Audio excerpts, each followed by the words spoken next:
아프리카의 초원을 질주하는 검은 물결.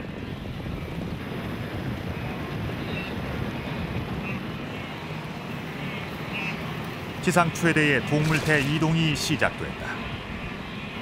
해마다 7월이 되면 200여만 마리의 초식동물들이 세렝게티를 떠나 마사이 마라로 향한다.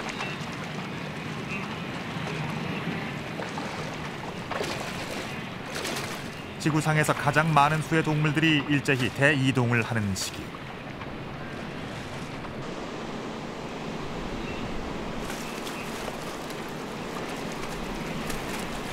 (500km가) 넘는 대장정.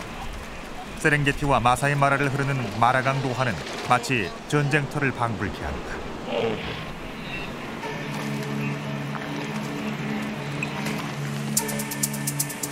누대 이동을 주시하던 악어가 표적을 발견하고 강물로 뛰어든다. 악어의 공격을 받으며 강을 건너고 육식동물들에게 추격을 당하면서도 이들의 긴 여정은 오랜 세월 동안 단 한 번도 멈춘 적이 없었다.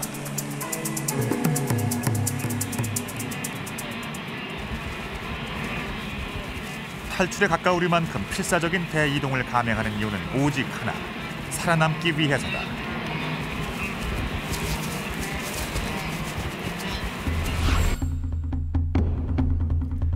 탄자니아와 케냐로 국경이 나뉠 뿐 세렝게티와 마사이 마라는 하나의 초원이다.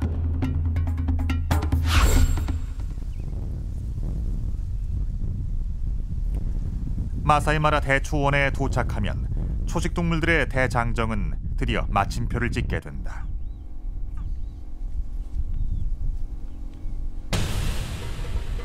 그러나 이들을 기다리고 있는 것은 초원의 숲을 속에서 잠복하고 있던 육식동물들이다. 잠시도 경기를 늦출 수 없는 야생의 세계.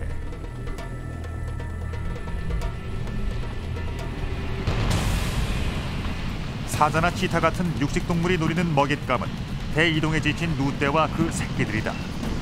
목숨을 뺏고 빼앗기는 숨막히는 추격전이 펼쳐진다.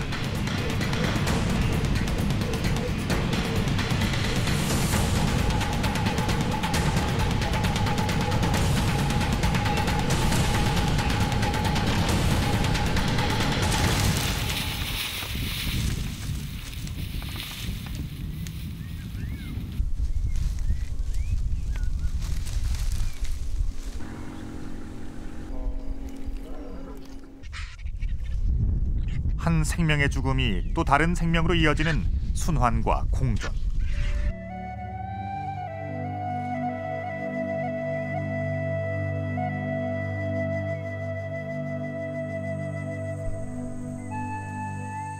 야생의 세계에서 삶과 죽음은 해가 뜨고 지는 것만큼 자연스러운 일상이다.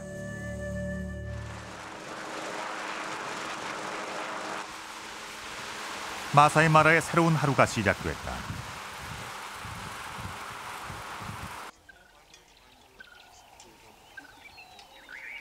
케냐의 마사이 마라는 탄자니아 세렝게티 국립공원의 10분의 1 면적에 불과하지만 야생동물을 더 자주 만날 수 있다.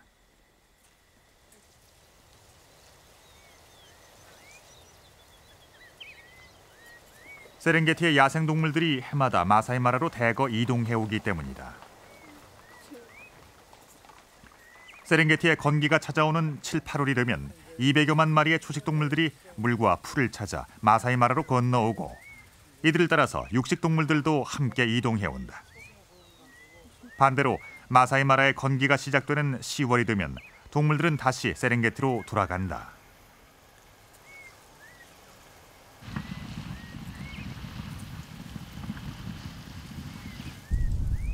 동아프리카 야생 초식동물의 3분의 1을 차지하는 검은 꼬리 누.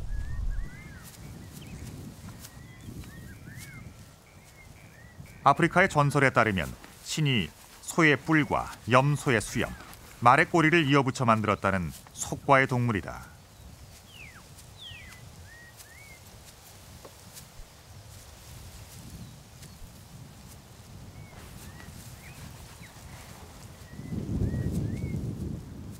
얼룩말과 누는 함께 이동하고 생활한다. 후각이 발달한 누는 20km 밖에서도 물을 찾을 수 있고 시각이 뛰어난 얼룩말은 멀리 있는 천적을 쉽게 발견할 수 있다.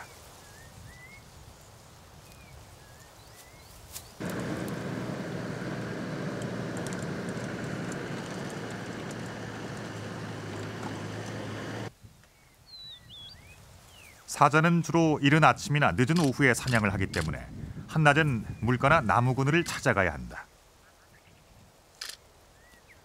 생후 18개월이 지나 갈기가 생기기 시작한 숫사자는 홀로 떠돌이 생활을 한다.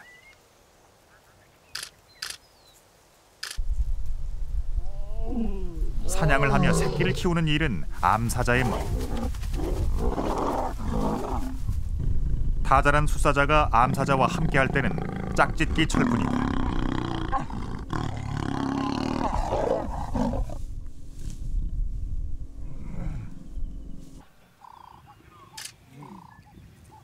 비슷한 시기에 번식을 하며 새새끼와 남의 새끼를 구별하지 않고 젖을 먹여 키우는 암사자들은 사냥감을 추적할 때도 공동 작전을 펼친다.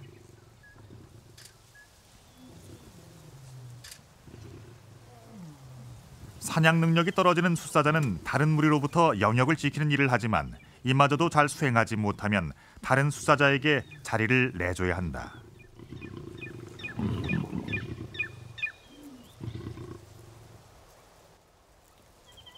초원과 초식, 육식 동물들이 자연의 질서에 따라 살아가고 있는 세렝게티 마사이 마라는 지구상의 마지막으로 남은 동물의 왕국이다.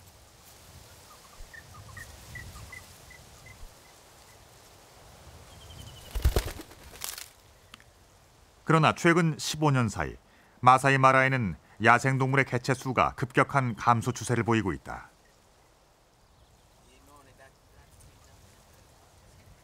게다가 10월이면 세렝게티로 돌아가야 할 야생동물들이 11월이 돼도 마사이 마라를 떠나지 않고 있다. 건기와 우기의 변화가 뚜렷했던 세렝게티 초원에 이상 징후가 생긴 것이다.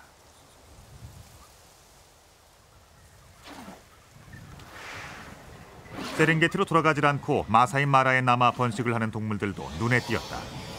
코끼리 외에 여러 야생동물들의 새끼도 자주 목격됐다.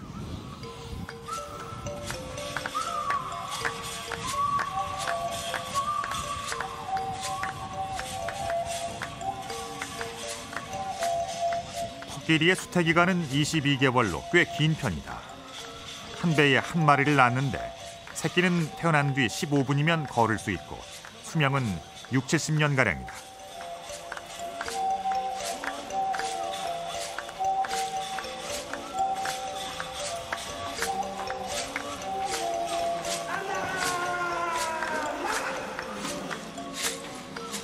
대부분의 수컷이 암컷과 떨어져 살며 늙고 노련한 암컷이 무리를 이끌고 다른 가족들과 연합해서 3, 40마리가 집단을 이루기도 한다.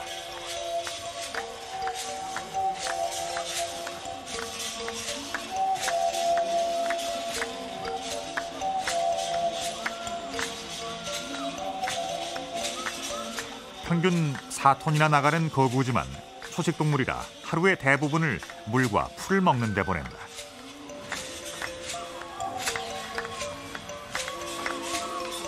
코끼리도 상암 인력과 서식지 파괴로 점점 그 수가 줄고 있다.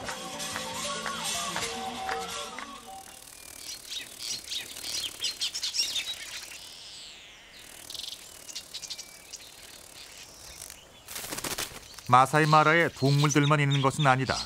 적도지만 해발 1500m의 고원에선 다른 지역에선 보기 힘든 귀한 식물과 꽃들이 앞다투어 피어난다.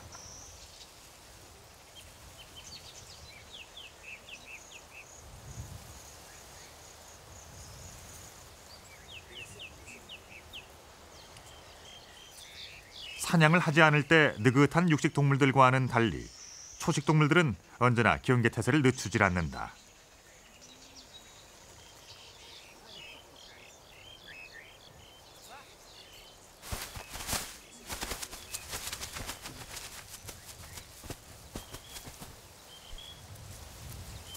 갓 태어난 임팔라 새끼도 사자나 치타가 움직이기 전에 재빨리 달아나는 법부터 배운다. 야생의 초원에서 살아남기 위한 본능의 몸짓이다.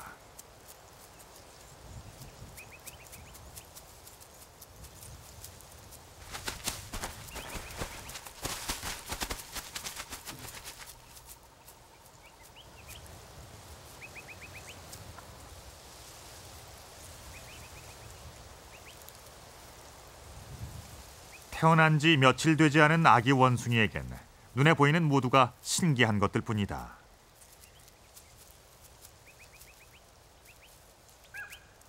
풀을 뜯어 냄새를 맡아보고 이리저리 두리번거리며 호기심을 감추지 못하는 아기 원숭이.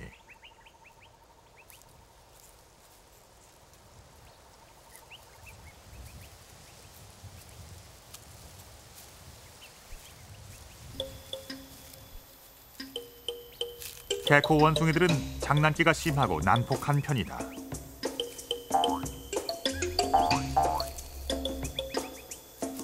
혼자 있는 아기 원숭이를 은근슬쩍 다가가서 넘어뜨리는 개코 원숭이. 겨우 몸을 일으킨 아기 원숭이가 재빨리 어미 품으로 향한다.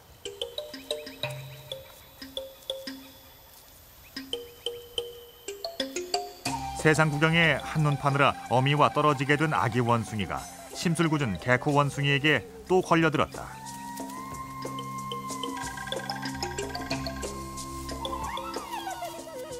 급한 대로 옆에 있는 형에게 도움을 청해보지만 며칠 먼저 태어난 형도 힘이 없긴 마찬가지.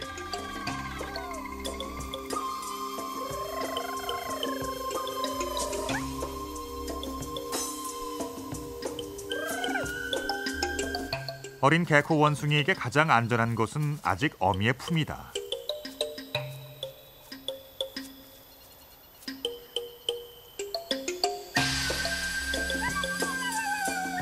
원숭이 모자에게 슬그머니 다가오는 개코 원숭이. 아기 원숭이를 괴롭힌 것을 사과하려는 듯 어미에게 다가가 털을 골라주는 개코 원숭이. 그러나 화가 난 어미 원숭이는 고개 한 번 돌리지 않는다.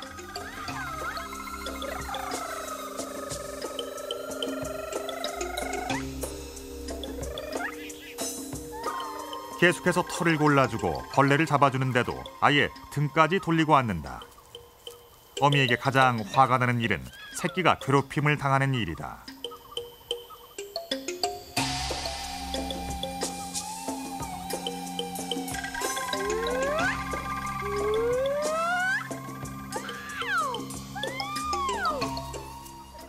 야생 동물들의 번식기를 맞은 마사이 마라는 갓 태어난 생명들로 활기를 띈다. 새끼들이 먹이를 먹는 동안 사방을 경계하는 어미. 모성의 본능은 아프리카 초원에서도 다르지 않다. 초원에선 새로운 생명이 탄생하기도 하지만 서서히 사라지고 있는 것도 있다.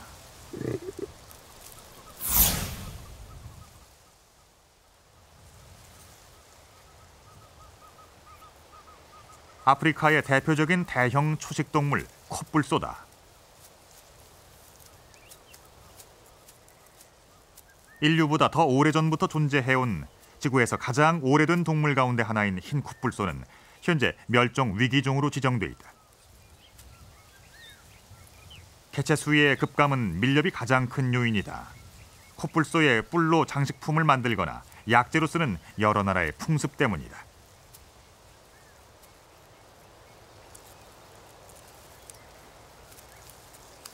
여기에 있는 흰 코뿔소들은 낮에는 케냐 야생생물청의 포호를 받으며 살고 있다.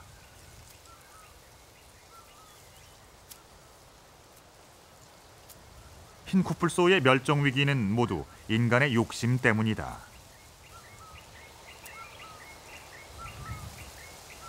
사라지는 것은 흰 코뿔소뿐만이 아니다.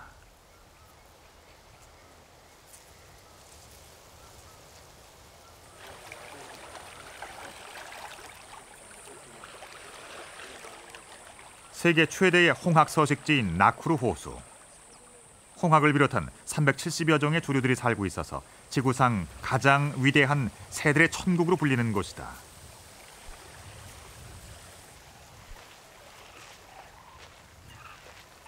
백만 마리의 홍학이 살고 있던 호수는 몇 년 새 많이 달라졌다.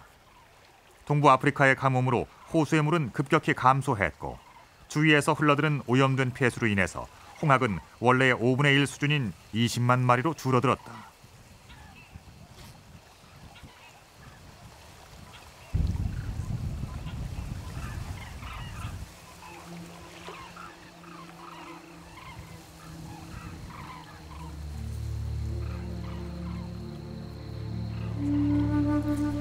얼마 전까지만 해도 물이 차 있었던 호수도 바닥을 드러냈다.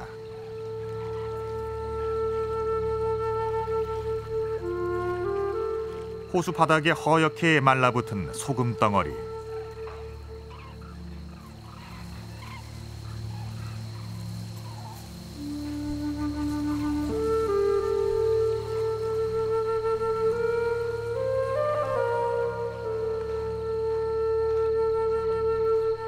호수의 물이 모두 사라지면 나쿠루는 소금 사막으로 변하게 될 것이다. 주변의 호수들도 빠른 속도로 고갈되고 있어서 홍학들은 점점 더 삶의 터전을 구하기 어렵게 됐다. 아프리카 최고의 경관으로 꼽히는 홍학의 군무는 이제 더 이상 볼 수 없을지도 모른다.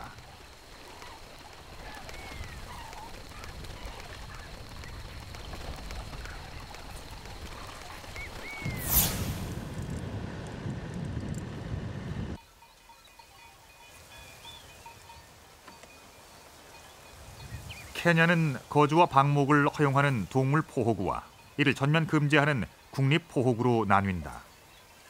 마사이 마라는 국립 포호구에 해당된다. 그런데 소떼를 방목시키기 위해 들어온 마사이들이 눈에 띈다. 기후 변화의 영향으로 소에게 먹일 풀이 모자라자 포호구 안으로 소떼를 몰고 들어오는 것이다. 국립공원이나 동물보호구 내의 방목은 불법이지만 케냐 야생생물청 감독관들도 이들을 막지 못한다. 마사이 마라가 원래 마사이족의 땅이었기 때문이다. 마사이는 이름 그대로 마사이족을, 마라는 알록달록한 것을 의미한다. 초원과 수목, 동물이 그득한 마사이 마라는 이들에게 다양한 삶이 존재하는 마사이들의 땅이다. 가족의 안부보다 소의 안부를 먼저 묻고 가뭄이 들었어도 소에게 먼저 물을 먹이고 난 뒤에야 물을 마실 정도로 소를 아끼는 마사이들.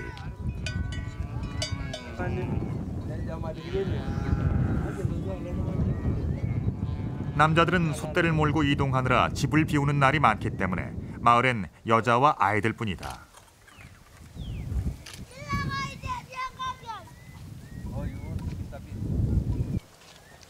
연이은 가뭄으로 소를 잃으면서 이들의 삶에도 큰 변화가 생겼다.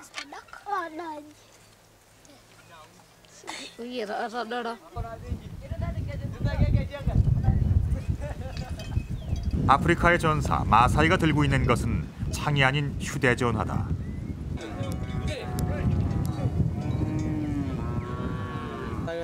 마사이들의 통화 내용은 주로 풀과 물이 있는 지역의 정보를 주고받는 것이다.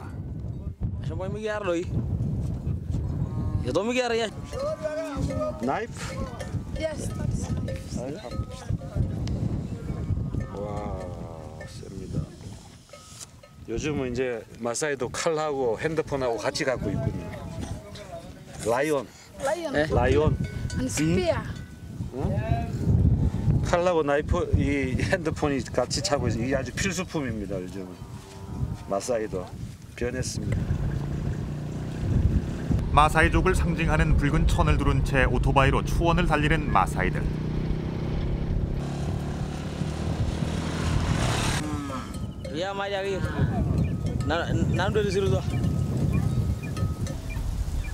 점점 사라져가는 추원을 찾기 위해 휴대폰과 오토바이가 필요한 이들의 삶에 또 어떤 변화가 기다리고 있을까?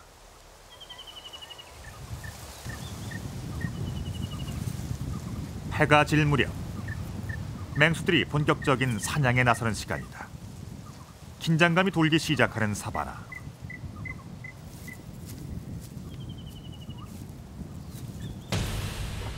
지상에서 가장 빠른 동물인 치타가 먹이 사냥에 나섰다. 시속 115km로 달리는 치타는 한 걸음에 8m를 뛰며 먹잇감을 추격한다. 치타를 따돌리기 위해 지그재그로 도망가는 가젤. 결국 치타의 먹이가 되고 만다.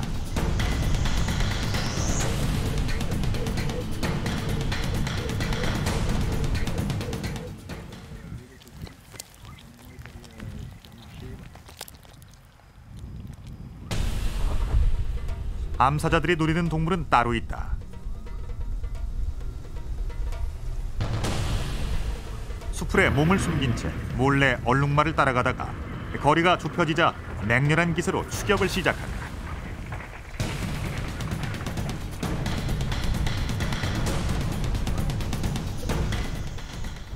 얼룩말을 잡자마자 숨통부터 끊어놓는 암사자. 마사이마라 대초원에선 매일같이 쫓고 쫓기는 삶과 죽음의 경주가 펼쳐진다.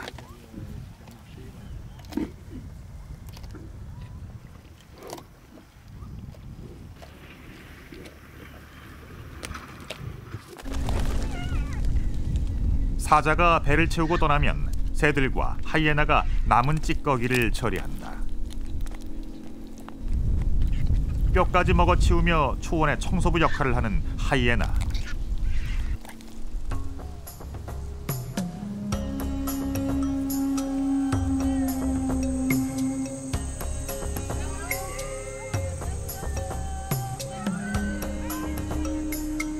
원시 자연의 생명력으로 가득한 아프리카의 초원.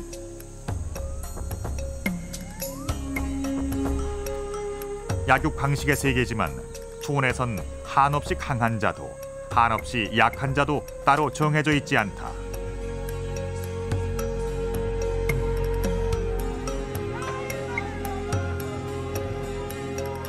배가 부르면 더 이상 욕심내지 않는 야생의 삶은 자연과 완벽한 조화를 이루며 오랜 세월을 이어오고 있다.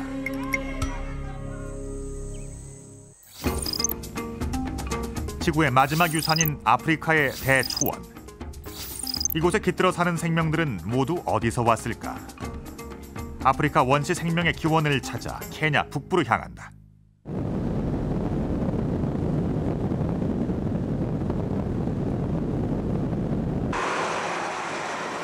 케냐는 적도상에 위치한 나라다. 케냐 남부에서 북부로 가는 길에 볼 수 있는 적도 표지판. 휴대용 GPS가 위도 0을 가리킨다. 적도가 바로 지나가는 곳이다.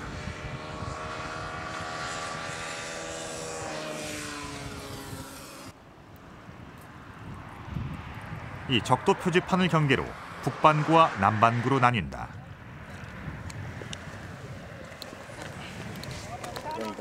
북반구와 남반구의 차이를 눈으로 확인할 수 있는 간단한 방법이 있다.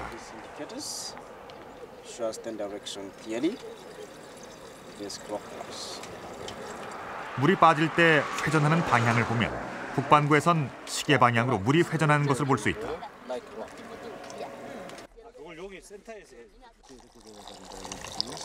이를 전향력, 코리올리 효과라 부른다.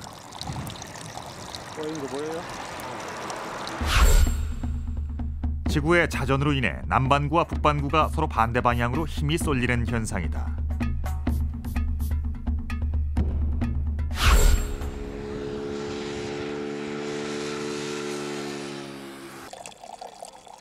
남반구에선 물이 시계 반대 방향으로 회전한다. 태풍도 북반구에선 오른쪽으로, 남반구에선 왼쪽으로 돈다.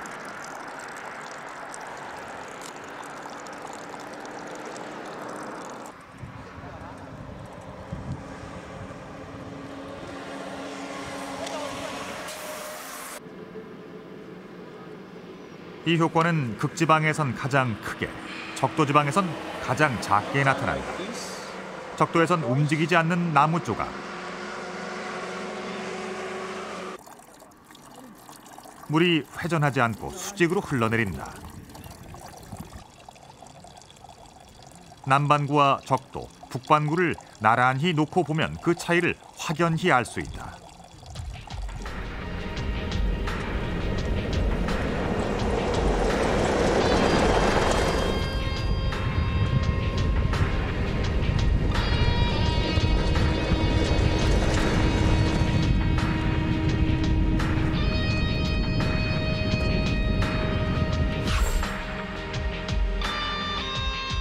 케냐 북부에 위치한 투르카나 호수로 가는 길.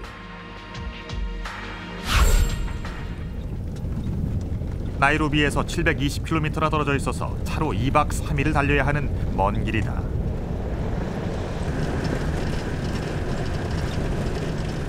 길도 이정표도 없는 사막은 가도 가도 끝이 보이질 않는다.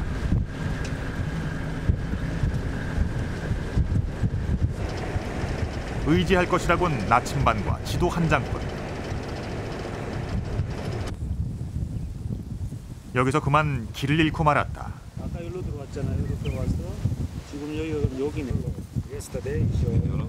지도에 나와 있는 대로 잘 찾아온 줄 알았는데 전혀 다른 길이었다. 길을 여기서 오면 다 헤맵니다. 이게 사막이라서.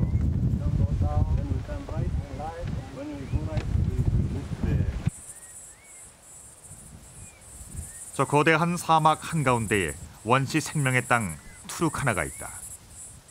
케냐 최대 호수로 300만 년 전에 생물 화석과 원시 인류의 화석이 대규모로 발견된 곳이다.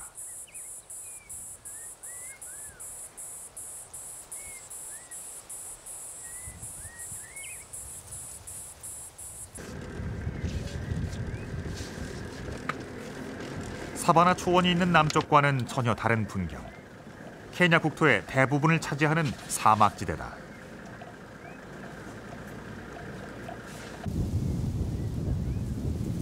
낙타떼에게 물을 먹이기 위해 오아시스를 찾아가는 유목민들.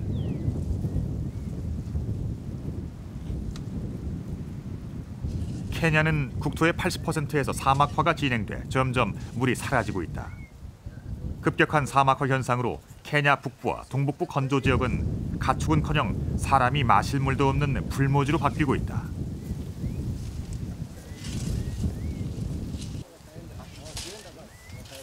그러다 보니 목초지를 차지하기 위한 부족들 간의 유혈 충돌도 빈번하게 발생한다.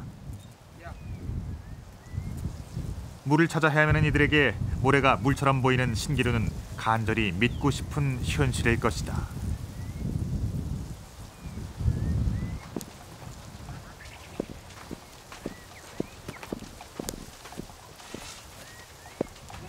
케냐 북부의 사막지대에는 소수 부족인 가브라족이 유목 생활을 하고 있다.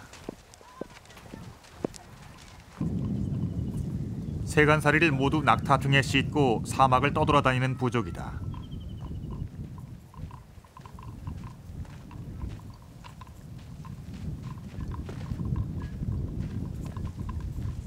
오늘 태어났대 저 새끼가.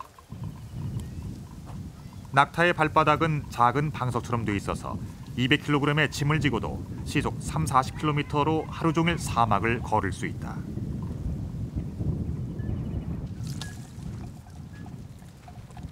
사흘 동안 물을 먹지 않고도 견딜 수 있는 낙타. 거친 가시풀을 뜯어 먹으며 목을 축인다. 날카로운 가시 때문에 낙타 외에는 어떤 동물도 먹을 수 없어서 낙타풀이라 불리는 식물이다.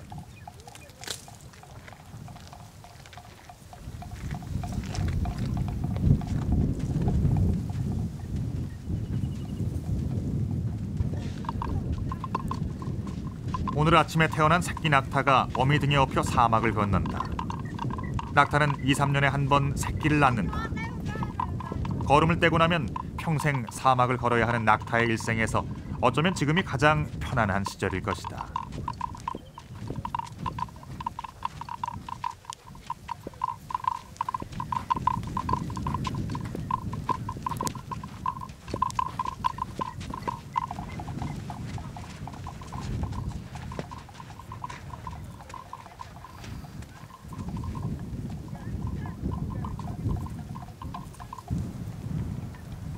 목에 방울을 단 우두머리 낙타.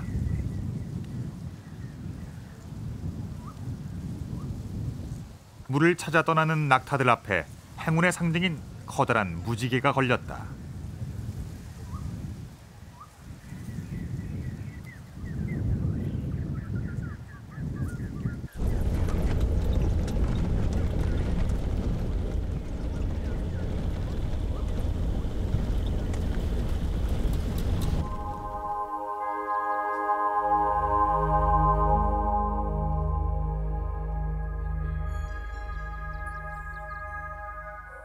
드디어 투르카나 호수에 도착했다.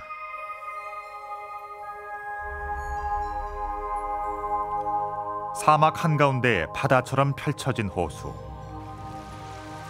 제주도 면적의 4배가 넘는 이 거대한 호수는 동쪽은 에티오피아에, 서쪽은 수단에 속해 있다.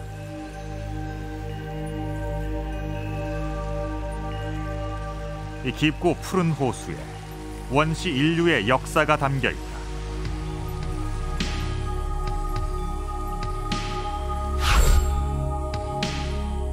투르카나호는 호수 연안과 3개의 섬으로 이루어져 있는데 이 중 가장 중요한 지역이 시빌로이 국립공원이다.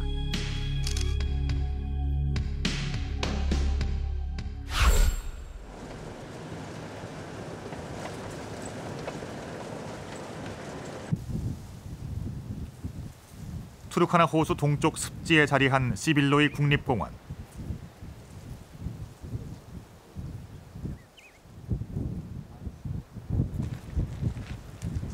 건조한 사막지대인 케냐 북부에서는 보기 드문 야생동물의 천국이다.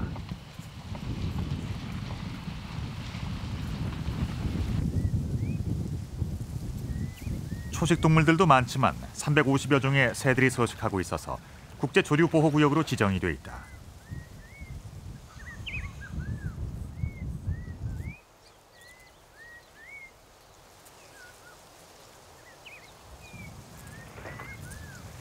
그래비 얼룩말 부부 사이에 싸움이 붙었다.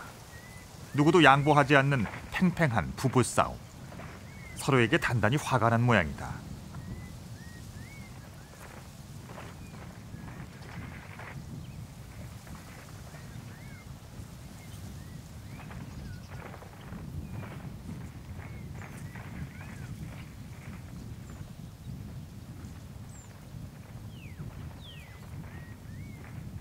싸움을 지켜보던 새끼 얼룩말이 엄마 아빠에게 다가가 화해를 시도한다.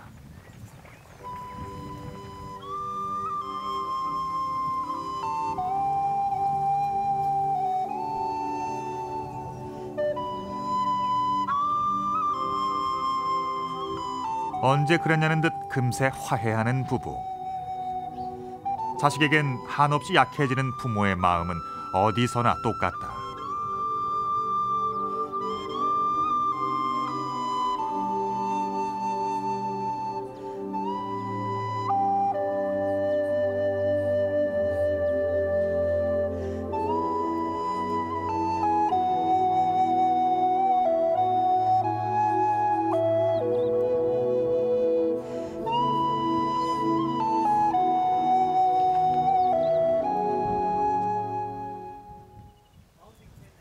시빌로이 산 경사면에는 무려 700만 년의 역사를 가진 화석림이 있다.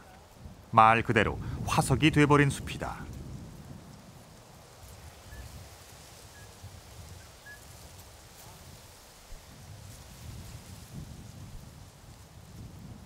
멀리서 보면 바위덩어리 같지만 가까이서 보면 영락없는 나무다.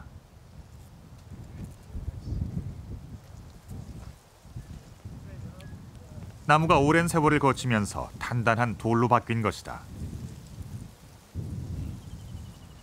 커다란 규화목 화석들은 과거 이곳이 아주 울창한 숲이었음을 말해준다.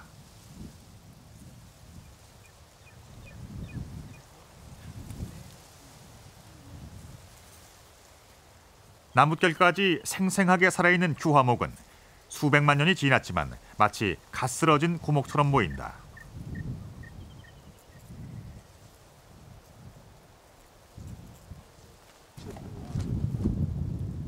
보통 나무가 죽거나 쓰러지면 미생물에 의해 분해되거나 화학적으로 분해돼 없어지기 마련이다.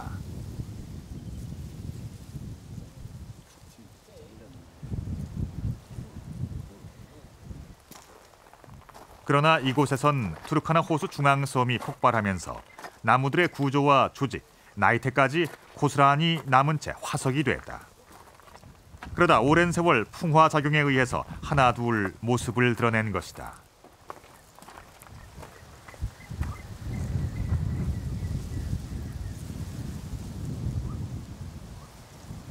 오래전 지구상에서 가장 비옥했던 땅은 이제 척박한 사막으로 변해버렸다.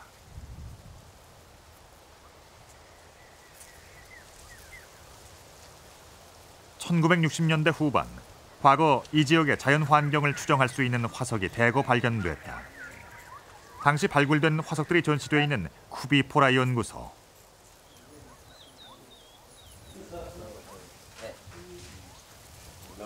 동물들의 조상 화석과 초기 인류에 대한 연구를 진행하던 쿠비포라 프로젝트의 중심지였던 곳이다.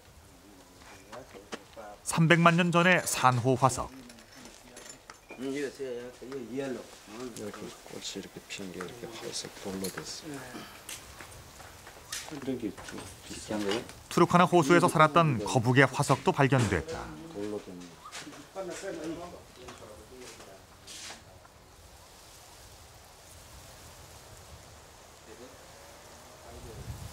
쿠비포라 지역의 야생동물 화석은 다른 아프리카 대륙의 발굴지보다 그 종류와 양이 압도적으로 많다.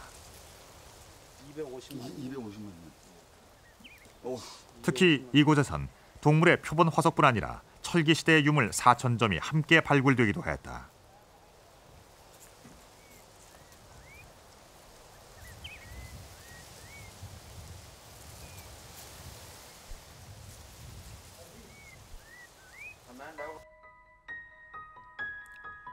이 화석들은 고고학자 리처드 리키에 의해 발견됐다.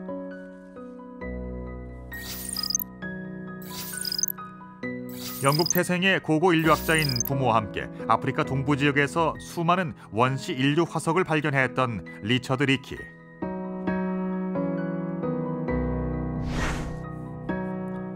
그는 1984년에 발견한 호모 에렉투스 화석으로 인류 진화사를 새롭게 쓰게 된다.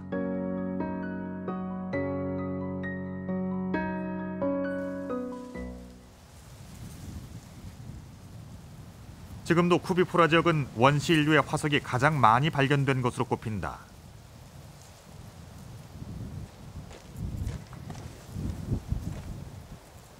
쿠비포라 연구소에서 보물로 꼽는 3개의 동물 화석이 있다.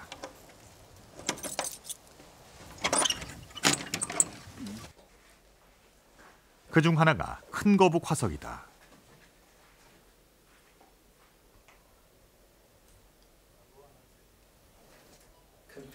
200만 년 전 이렇게 어마어마한 크기의 거북이 이곳에 살고 있었다는 게 좀처럼 믿기질 않는다.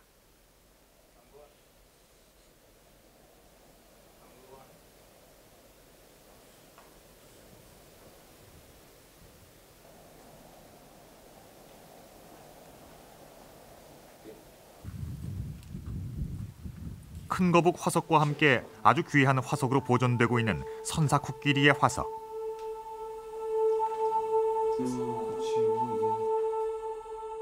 상아와 뼈의 골격까지 원형 그대로 남아있는 모습이 더욱 놀라울 뿐이다.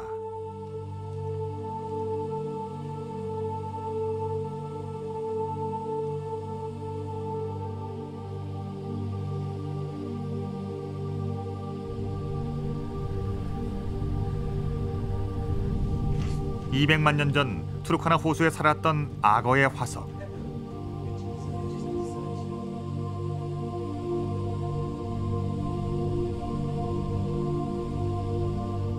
길이가 15m는 넘었을 것으로 보이는 대형 나일 악어다.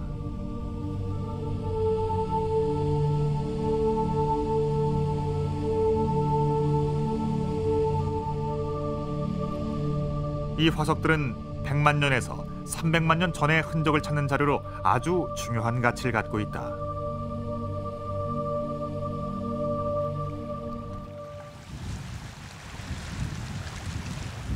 투르카나 호수엔 지금도 나일 악어가 살고 있다.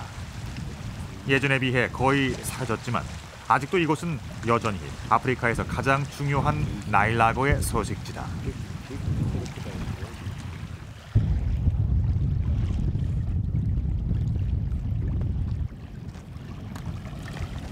투르카나 호숫가에는 곳곳에 악어 알로 보이는 화석들이 남아있다. 나일 악어의 암컷은 3m, 수컷은 5m까지 자라는데 악어의 알도 공룡알과 비교될 만큼 크다. 곧 악어 그런 거 남아있네. 이것도 아직 큰 거 같은데 이것도. 이거 지금 완벽하게 남아있네요.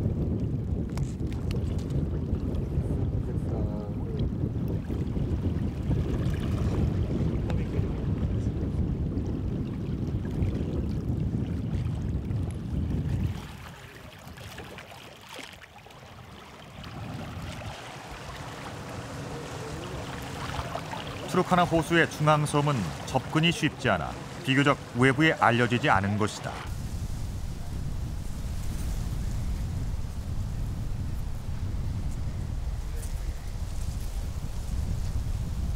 섬 전체가 세 개의 화산섬 분화구로 이루어져 있는데 곳곳에 분화의 흔적이 남아있다.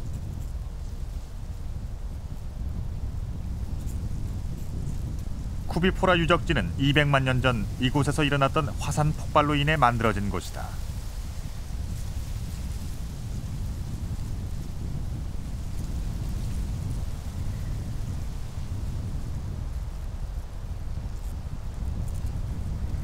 이곳에서 쿠비포라의 역사가 시작된 셈이다.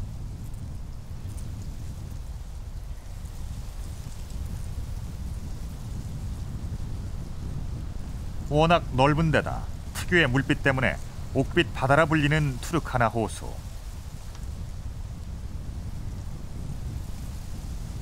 호숫가에는 케냐의 여러 소수 부족이 살고 있지만 가장 숫자가 적은 것은 엘모로족이다.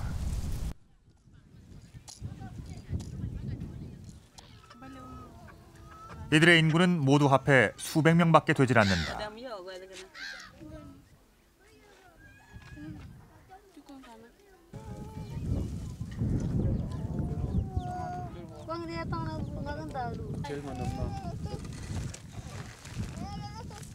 옷차림보다 장신구로 몸을 치장하기를 좋아하는 엘모로 여인들. 옷은 아무렇게나 걸쳐 입어도 커다란 귀걸이와 원색의 화려한 목걸이는 빼놓질 않는다.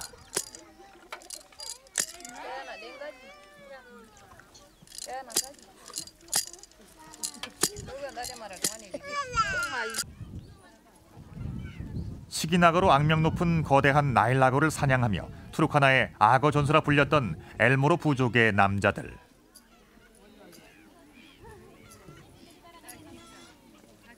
지금은 케냐 정부의 악어 사냥 금지법 때문에 호수에서 물고기를 잡고 낙타와 염소를 키우며 생기를 꾸려가고 있다.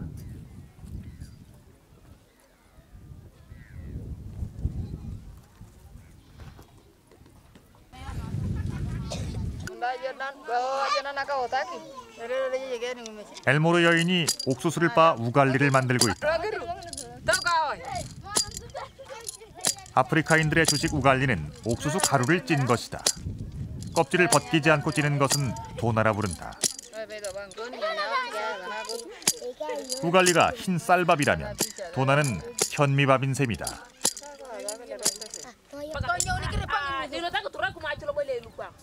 호수가 가까워서 갓 잡은 물고기를 먹을 수 있는데도 일부러 물고기를 말려두는 것은 비상식량으로 쓰기 위해서다.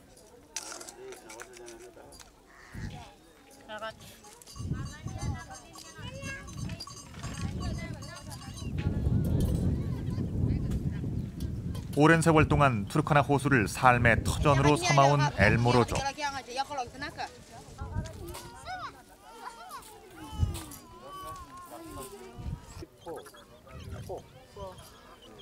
마을을 지키고 있는 것은 대부분 여자와 아이들이다.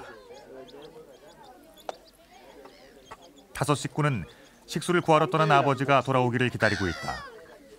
호수의 물은 너무 짜서 먹을 수 없게 된 지 이미 오래. 엘모로족 가장의 가장 중요한 일과는 식수를 구해오는 일이다.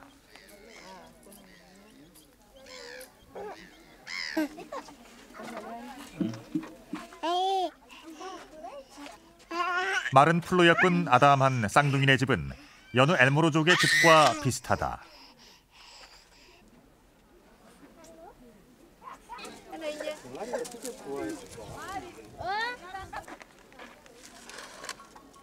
이 호수에서 이만한 게 여기가 악어도 있다.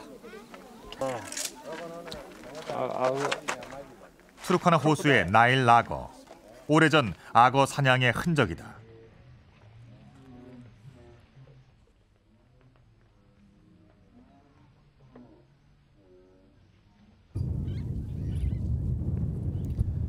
엘모로 남자들의 주요 일과는 20-30km 밖에서 물을 떠오거나 투르카나 호수로 나아가서 물고기를 잡는 것이다.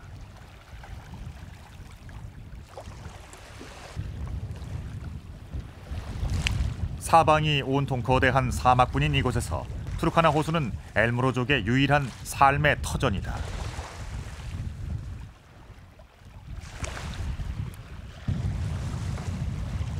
예전에 비해 물고기가 많이 줄긴 했지만 소수의 엘무로족이 배불리 먹기엔 여전히 충분한 양이다.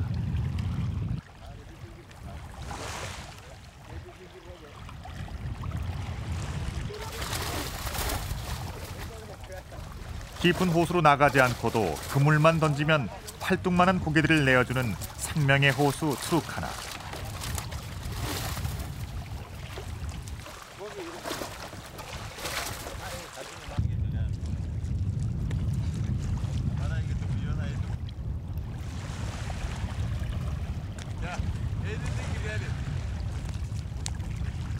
투르카나에 사는 엘무로족이 스스로 행운의 부족이라 생각하는 이유이기도 하다.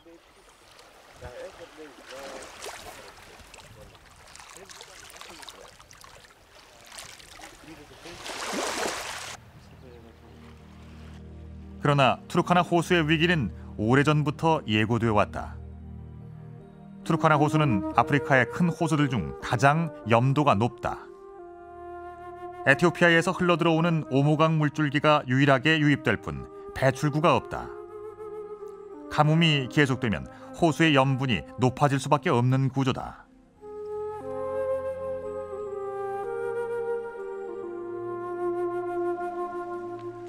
수년째 가뭄이 계속된 데다 지구온난화로 연평균 기온이 40도를 웃돌면서 호수의 염분이 급격히 높아지고 있다. 점점 소금 호수가 돼가고 있는 것이다.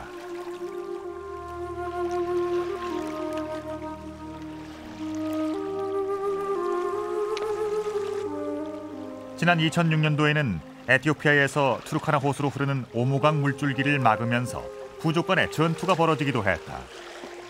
투르카나 호수는 이제 국제적 물 분쟁의 치열한 현장이 되고 말았다.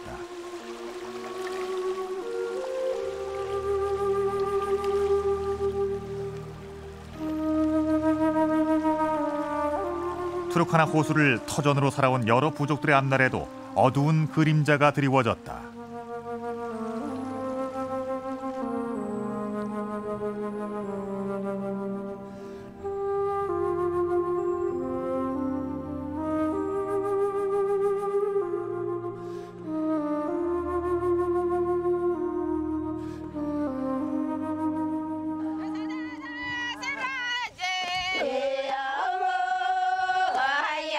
악어와 싸우며 물고기를 잡고 자연에 순응하며 일생을 투르카나와 함께 살아온 사람들.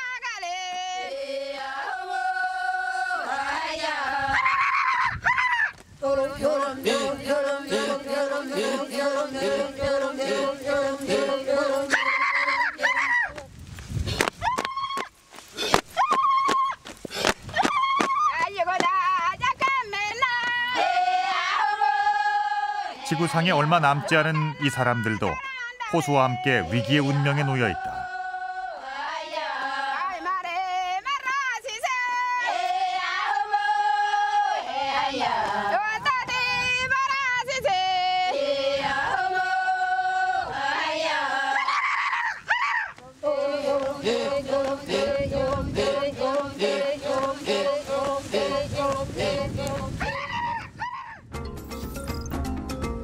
원시 인류의 역사가 시작된 풍요의 땅 투르카나는 앞으로 어떤 모습으로 우리 앞에 존재할까?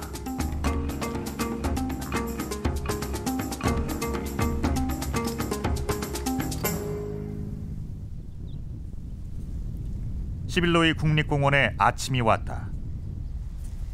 사방이 거대한 사막으로 포위되어 있으면서도 푸르름을 잃지 않은 초원과 생명이 살아 숨쉬는 호수가 아직 우리 곁에 있다.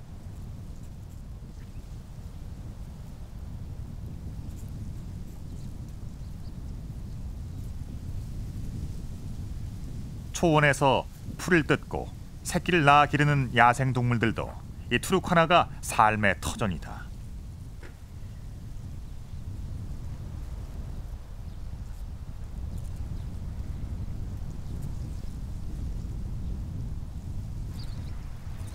호수로 날아온 플라밍고 떼.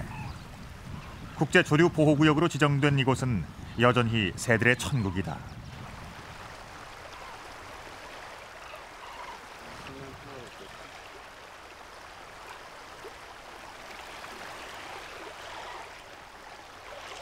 투르카나 호수는 나일 악어의 서식지일 뿐 아니라 하마의 중요한 번식지이기도 하다.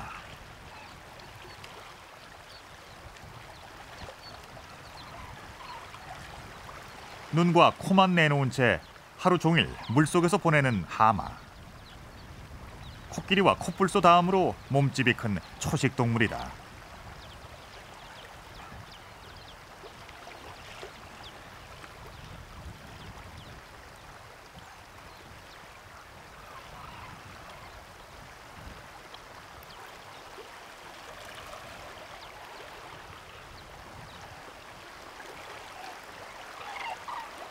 다양하고 독특한 동식물들이 경이로운 생태계를 이루고 있는 이곳은 푸른 지구가 남긴 소중한 유산이다.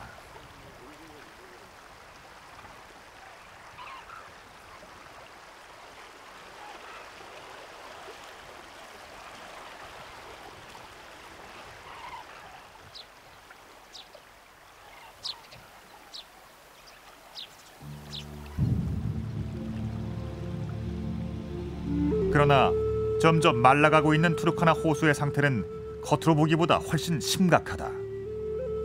바다처럼 거대한 호수는 너무나 빠른 속도로 사라지고 있다.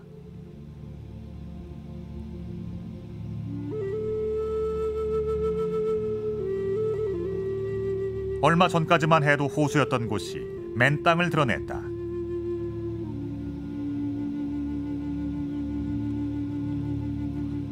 거북등처럼 갈라진 호수 바닥에선 전혀 물기를 느낄 수 없다.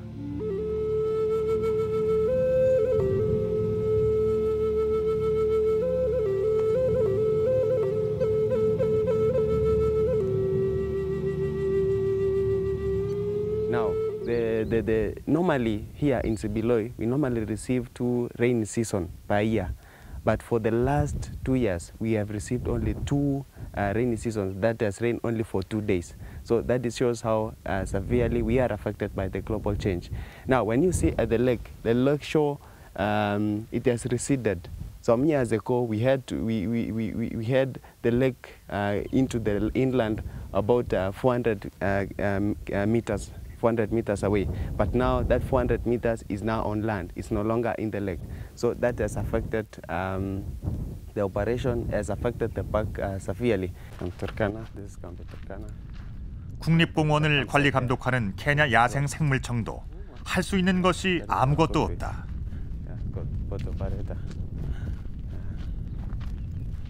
호수의 수량 급감은 투르카나 전역에서 일어나고 있다. Do you see we have crown gazelles there? No. 호수에 물이 빠지면서 전엔 볼 수 없었던 새로운 섬까지 생겼다.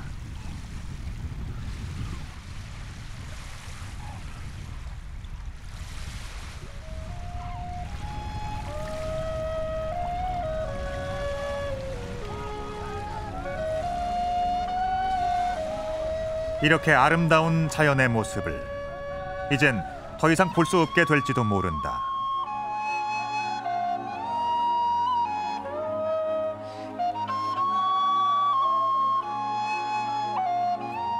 그러나 그것은 자연의 질서에 순응하며 살아온 이들의 잘못이 아니다.